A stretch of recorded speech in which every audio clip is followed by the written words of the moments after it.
Rules made easy. So our standard stitch workflow output is done here. Our EXIF workflow is still going, so that map isn't complete yet, but it's going. You can check those out in some of the previous videos. But we're going to go ahead now and do a basemap sample. So remember, the stitch workflow is here. The georeferenced ones were down here. So for the georeference workflow, we're going to select images. We're going to select some points in the images, and then some points in the base map, and then all that will get correlated together and put the what the output of the stitch is basically going to be an overlay on an existing base layer map. So we're going to click on that and go ahead. So follow the steps to select images, create your GCPs, upload the images, and kick off the processing job is the workflow, generally speaking. So it's kind of the same. The workflows are all 80% the same. They vary at the the georeference point. The manual one is this almost the same as this one, except for you don't click on points on a base map. You just type them in GPS coordinates. So let's do this, kind of our one final time here, and do a Seminole Valley base map ref.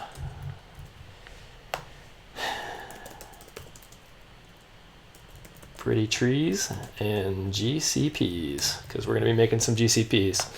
A GCP is a ground control point again, and that is what kind of ties a point in an image to a point in the real world. So map privacy, sure, we're going to go ahead and share that. Click no if you are sensitive about the imagery you're taking and don't want anybody who's not logged in as you to be able to see it.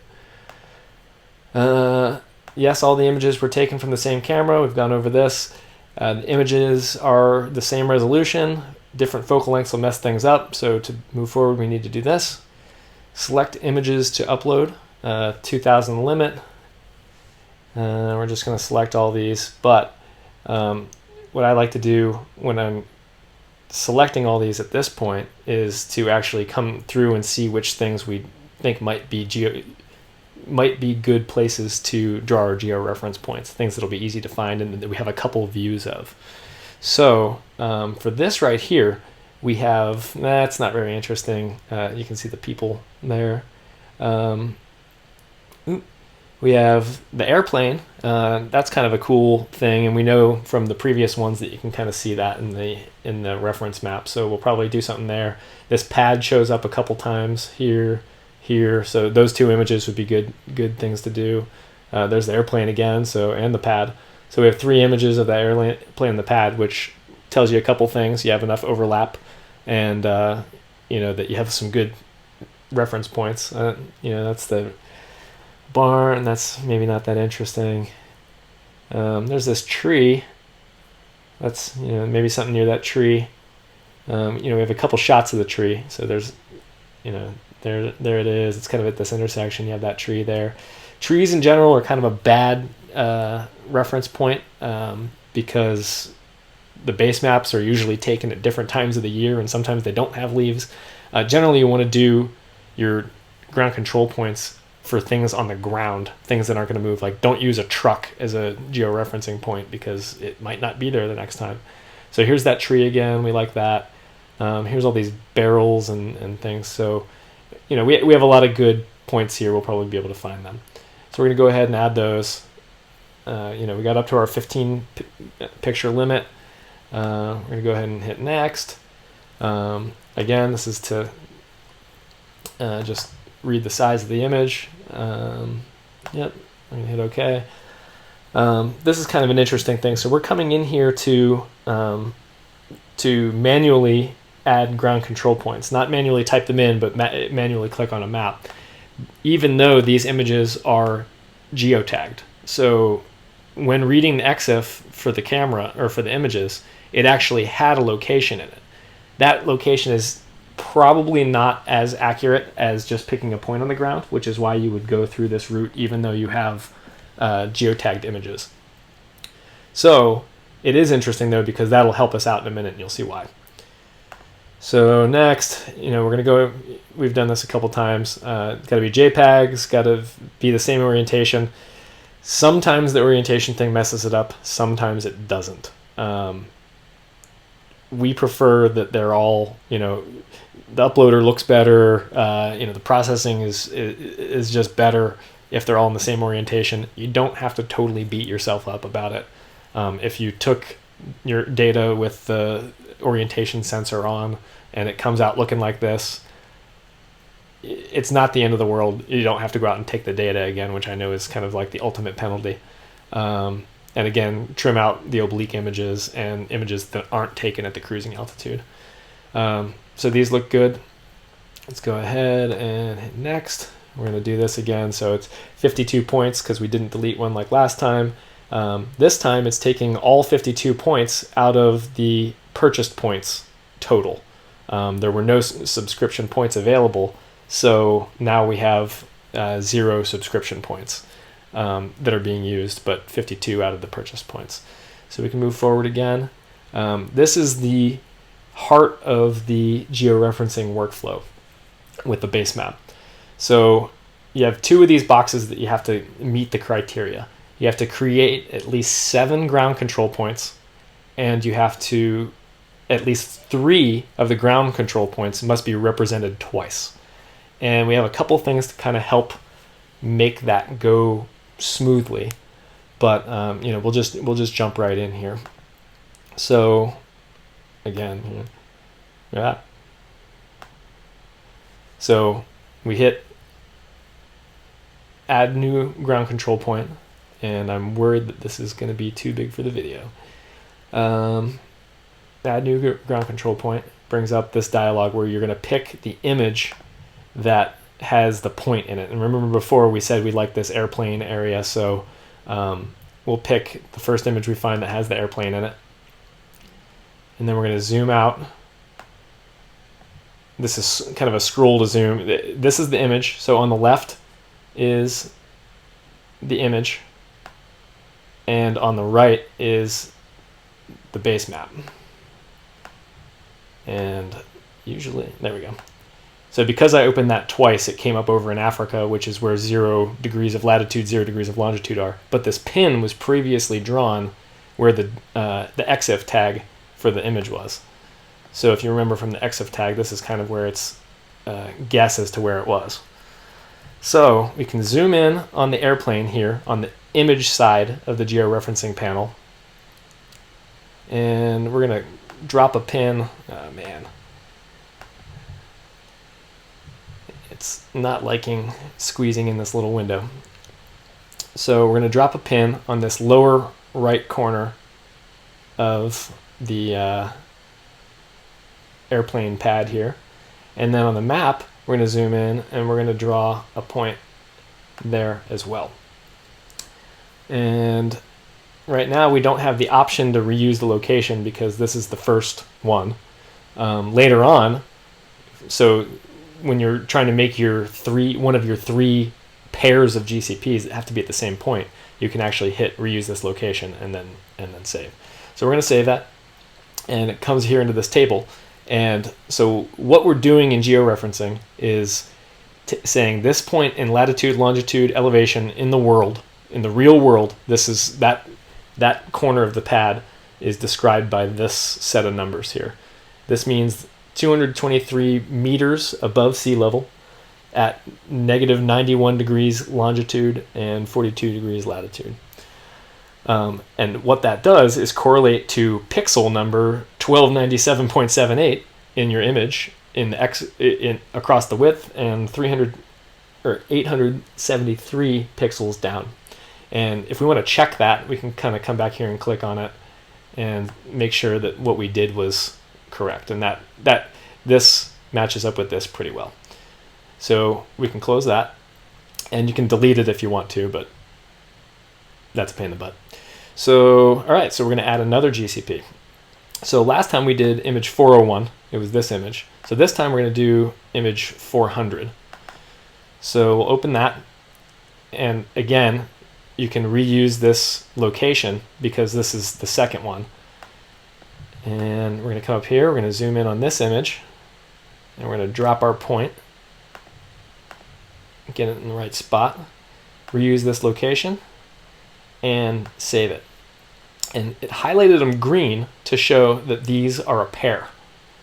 And after we do the next one, you'll see what happens, you know, for those. And you can kind of mix them up. You can do one first and then come back and do it later. But you know, it's interesting because this latitude and this longitude is the same in both these points, which is why they're highlighted.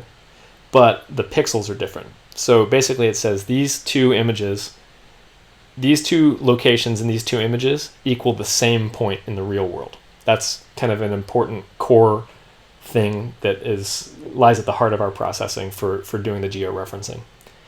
So we need to do 3 more of these, 3 more GCPs, or 2 more. One is defined. And so we need to do 2 more of those. I'm just going to kind of hammer through them real quick. So you know, we said we like that pad. So we're going to do this pad here. Upper left corner of the pad. We're having some scale issues here. And so we know that's over here. So there's that pad. You can zoom in. Oh, and there's other base maps available. So this is the Bing base map, and this is kind of our standard one. Sometimes different maps will have different or better coverage. So that lines up. Kind of give it a zoomed out view so you can see what we're doing. So that lines up, that lines up, that looks cool. So we're going to save that. And then we're going to do another one. And so we just did image 400. So let's do 399 this time. I'm going to zoom in on that upper left corner. Draw the point. Yep, that matches up. And so since this is the second one, we're going to reuse the location. And then we're going to hit save. So that got highlighted again to show that these are a pair. So we're going to do 1 more of those. Oops. Now there's that tree we were talking about. So let's do the tree. So it's easy to find. So here, look at this rock. Perfect. So this rock is on the ground, which you don't want to do the tree. Don't do here. That's bad because it's hard to get any precision there. And then also because it's a 3D model, that's off the ground. And depending on the images, you just want to do fixed objects that are on the ground generally. Or buildings, corners of buildings and things like that. Not vertical corners, but like a flat spot in the middle of the roof or something. So we're going to select this rock right here.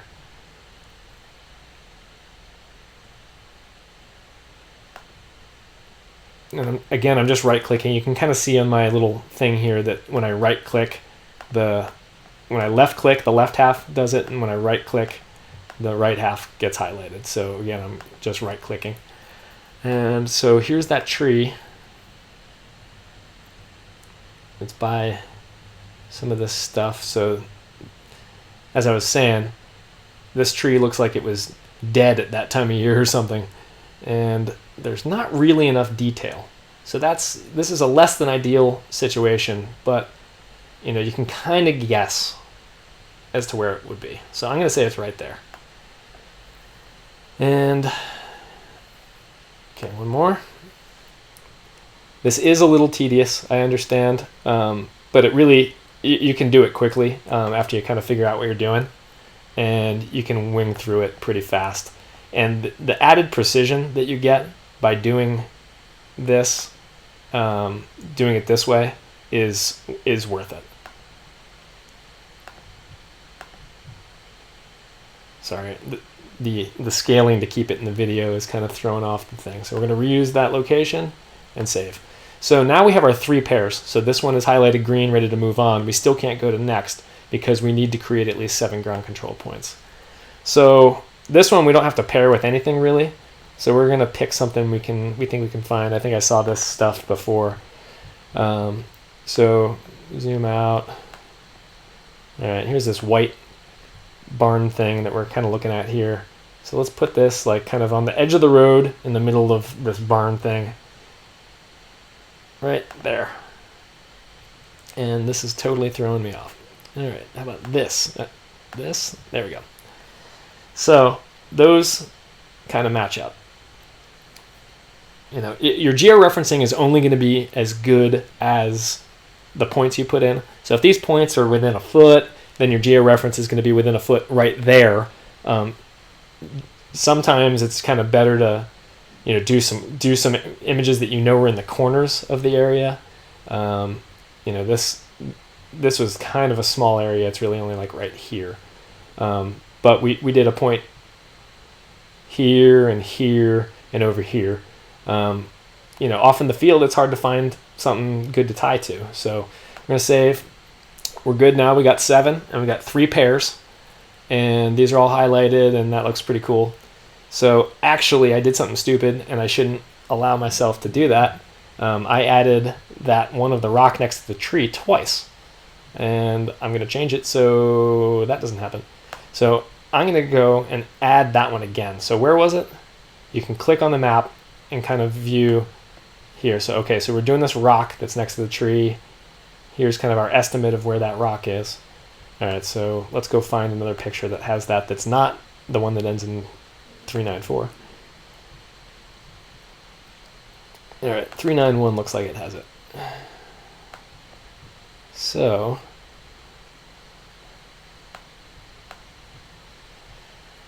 and all right, so we can reuse this this location because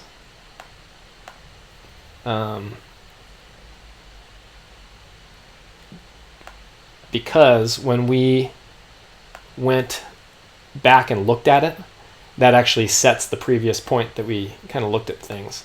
So, you know, when we come back and look at this one, it's like, okay, that all matches up. So that's good. And you can see that it highlighted it, so this one matches this one, even though we skipped one in the middle. So yeah, it's complicated. It's a little tedious, but for, you know, a couple minutes work, you're going to get more accuracy than just throwing the EXIF stuff in there. And it's definitely more work than taking less work than taking manual GCPs. So we're going to hit next, and it's the standard verify thing. So approve. We're going to take out 52 points. Got to upload all this stuff. Keep it all open. And okay, so we're almost done uploading all of the images from our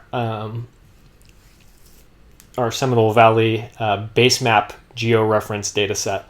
So now we've basically done 3 of the same data set 3 different ways. So we did it as an aerial stitch, as a camera EXIF tags based georeference, and as a Basemap manually added GCP georeference. So after this is done, they all kind of look the same, except for that georeference step in the workflow. But when this is done, again, it's not started yet. The numbers all look the same. The only thing that's really different is this is georeferenced, but not with the tags. The other one was yes, yes. The EXIF one was yes, yes. This one is yes, no. And the stitch one is no, no. You know, we're not going to bother going through all that stuff. You've seen it in the other videos. So we'll come back when this one's done and kind of compare all 3 when it's complete. Okay, so it looks like our Basemap georeference job is almost done. So just, you know, for a refresher, we had our stitch, which was come on. This highlighting software is really messing up the clicking. You know, random rotation, black background. Let you zoom in, you know, all the way in, everything like that. So that was the stitch. And then we have, okay, we're almost done over here. Then we have the EXIF tag, which had the background image, or the base map. And then we had our overlay. And if you'll recall, you know, this was based on the EXIF tags. So, you know, there's a small discontinuity in the road. There's a couple other kind of weirdnesses. You know, if we zoom in on this, let's see how this lines up. You know, it moves a fair amount. It's not great. It's okay. But if you just need okay, that's totally good. So let's go back and see if our other job is done yet. And it is. So it came out of pending. And now we have our Basemap Georeference job done here. So we're in pretty trees and GCPs. So we got that. So now, if we zoom in, we see that this road lines up a whole bunch better than it did on the other one. And this pad here is going to line up better too. It's still, not, it's pretty good. So the other one kind of jumped some feet. This one seems to jump maybe a foot and change. So, it's not bad. Over here is certainly better. There's going to be some, if you want to make it more accurate, that's where you put a GCP. So really, to make it super accurate, we could have put a GCP here, like out on the edges. We kind of did them all along the middle just because that's where the landmarks were. But, you can kind of see the difference between, what you get with a map that's georeferenced but not with EXIF tags versus one that has the EXIF tags. So that pretty much concludes our rundown of the first 3 workflows that we've released. We'll be releasing more, as people request different products. Using the georeferencing for using our own layers as a base map is the next thing to pop out, and NDVI is after that. But after that, we're kind of open for suggestions. So let us know if you have anything you'd like to see. Thanks for watching. Rules made easy.